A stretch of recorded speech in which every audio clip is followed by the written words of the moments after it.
রূপা জন্মেছিল একেবারে সাধারণ এক গ্রামে। গ্রামের নাম দিগলপাড়া। কাঁচা রাস্তা, চারদিকে সবুজ ধানক্ষেত আর ভোরে ভেসে আসা পাখির ডাক। বাবা ছিল কৃষক, মা ছিলেন ঘরের অতি সাধারণ নারী। ছোট্ট রূপাকে নিয়ে তাদের সংসার ভরা সুখে শান্তিতে কেটেছিল।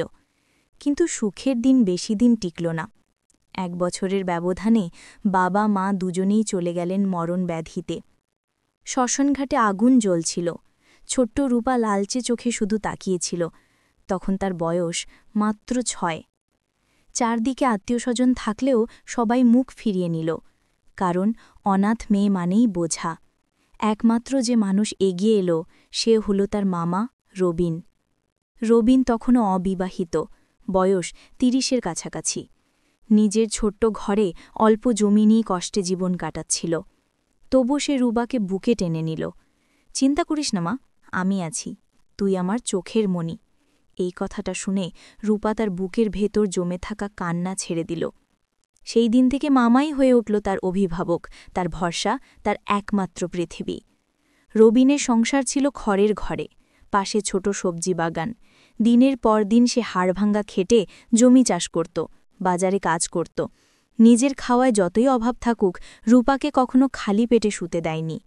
গ্রামবাসী বলতো, রবিন বিয়ে করল না শুধু ভাইজির জন্য।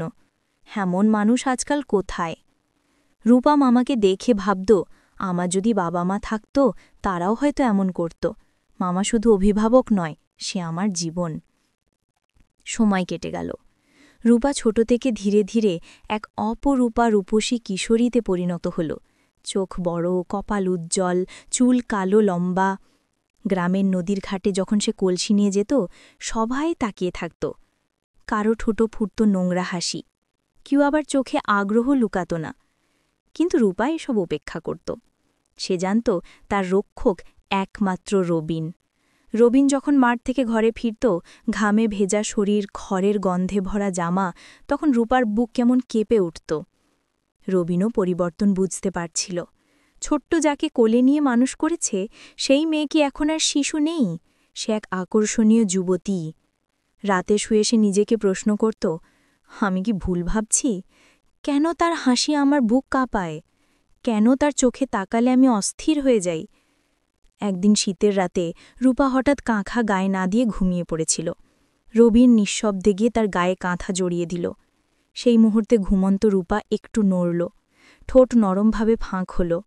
রবিনের বুক কেঁপে উঠল। তার মনে হল এই ঠোঁটের কাছে সে আজীবন বন্দী হয়ে যাবে। রাতে রূপা আকাশে তারার দিকে তাকিয়ে ভাবত, কবে আমারও কেউ আসবে? কবে আমি কারো হাত ধরে অন্য এক জীবনে চলে যাব?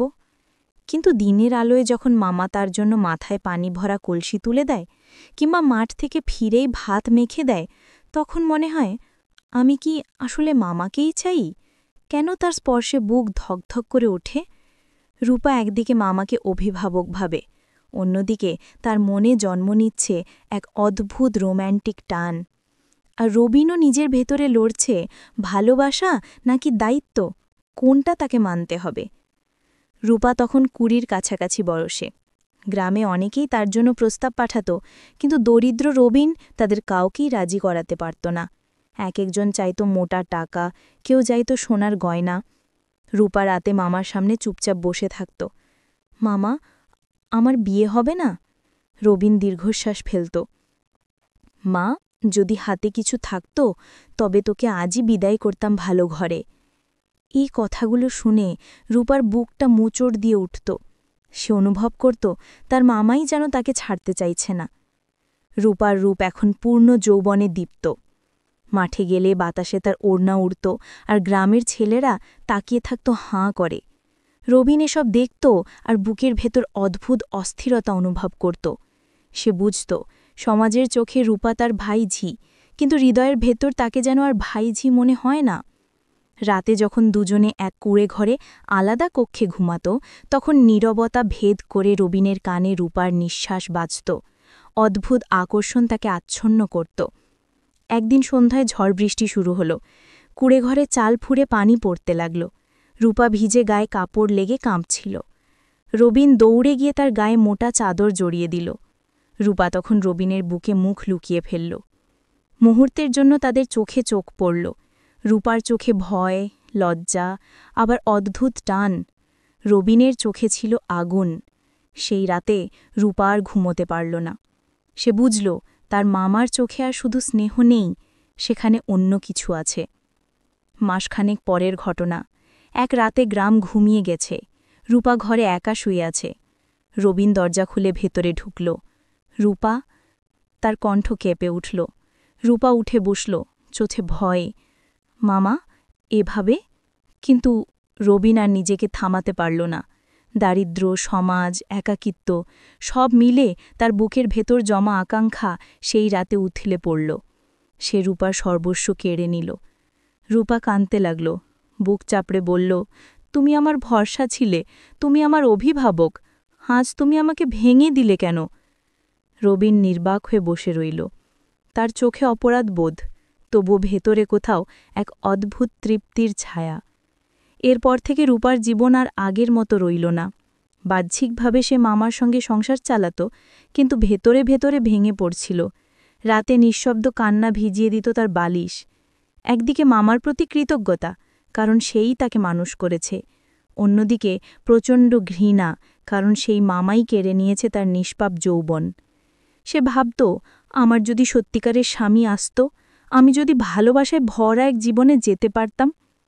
গ্রামের রূপার কাহিনী একসময় লুকিয়ে রাখা গেল না।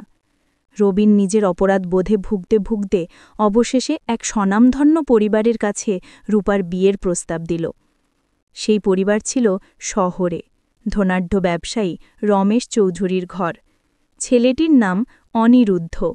রূপে, গুণে, ভদ্র, শিক্ষিত, শহুরে ভদ্রলোক। বিয়ে হল ধুমধাম। গ্রামের অনেকেই হিংসায় কাঁপল, অনাথ মেয়ে এমন ঘরে যাচ্ছে। কিন্তু রূপার বুকের ভেতর তখনও কাঁদছিল। সে জানত তার শরীর ও মন আগেই কলুষিত হয়েছে। প্রথম রাতেই অনিরুদ্ধ রূপার হাত ধরে বলল, তুমি আমার জীবনের শ্রেষ্ঠ উপহার। তোমার চোখে আমি আমার ভবিষ্যৎ দেখি। রূপার বুক কেঁপে উঠল, তার চোখ ভিজে গেল অশ্রুতে। অনিরুদ্ধ ভেবেছিল এটি খুশির কান্না, কিন্তু রূপা জানত এর ভেতর লুকিয়ে আছে ভয়ের পাহাড়। ধীরে ধীরে অনিরুদ্ধ তাকে ভালোবাসা দিয়ে কাছে টেনে নিল। শহরের আলোকিত ঘরে, সাজানো বিছানায় যখন অনিরুদ্ধ তার ঠোঁটে ঠোঁট রাখল, রূপার মনে হল এই তো সেই স্বপ্নের মুহূর্ত যেটা আমি ছোট থেকে চেয়েছি। তার শরীর জুড়ে আগুনের শিহরণ বয়ে গেল। প্রথমবারের মতো সে ভালোবাসাকে রোম্যান্টিক উত্তাপে অনুভব করল। কিন্তু যখনই অনিরুদ্ধ ঘুমিয়ে পড়ত, রূপার নীরবে চোখ মুছত। মনে পড়ত সেই ঝড়ের রাত, সেই মুহূর্ত যখন মামা রবিন তার নিষ্পাপ যৌবন কেড়ে নিয়েছিল।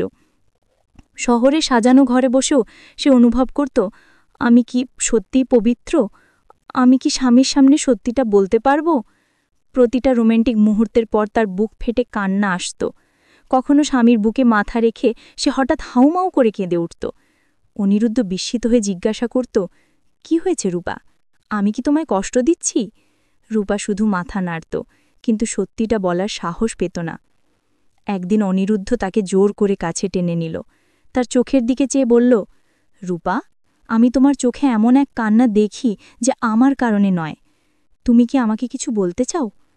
রূপা ভেঙে পড়ল। কাঁপতে কাঁপতে সব ঘটনা খুলে বলল। মা বাবার মৃত্যু, মামা রবিনের দারিদ্র্য, আর সেই ভয়ঙ্কর রাত। শুনে অনিরুদ্ধ স্তব্ধ হয়ে গেল। কয়েক মুহূর্তের নীরবতা যেন দুনিয়া থমকে গেল।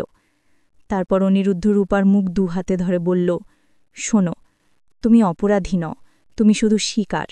আমি তোমাকে ভালোবেসেছি, তোমার আত্মাকে, তোমার মানুষকে। অতীত মুছে যাবে, আমি থাকব তোমার পাশে। সেই রাতেই রূপা অনুভব করল, ভালোবাসা মানে শুধু শরীর নয়, মনেরও আশ্রয়। অনিরুদ্ধ তাকে বুকের কাছে জড়িয়ে নিল আর বলল, এখন থেকে তুমি শুধু আমার, আমি তোমার সব কান্না মুছে দেব। রূপার চোখ বেয়ে অশ্রু গড়াল, কিন্তু এবার তা দুঃখের নয়, মুক্তির অশ্রু। রূপার জীবন শুরু হয়েছিল কান্না দিয়ে, কিন্তু শেষ পর্যন্ত সে খুঁজে পেল এক ভালোবাসা যা অতীতের অন্ধকারকেও আলোকিত করল। যদিও অতীত তাকে সারা জীবন তাড়া করবে, তবু স্বামীর বুকে সে পেল নতুন আশ্রয়, নতুন স্বপ্ন, নতুন আলো। বন্ধুরা, আজকের ভিডিওটি এই পর্যন্তই। গল্পটি কেমন লাগলো কমেন্টে জানাতে ভুলবেন না। আর যারা এখনও চ্যানেলটি সাবস্ক্রাইব করেননি তারা প্লিজ সাবস্ক্রাইব করে বেল আইকনটি অন করে রাখুন, যাতে পরের গল্পগুলো মিস না করেন।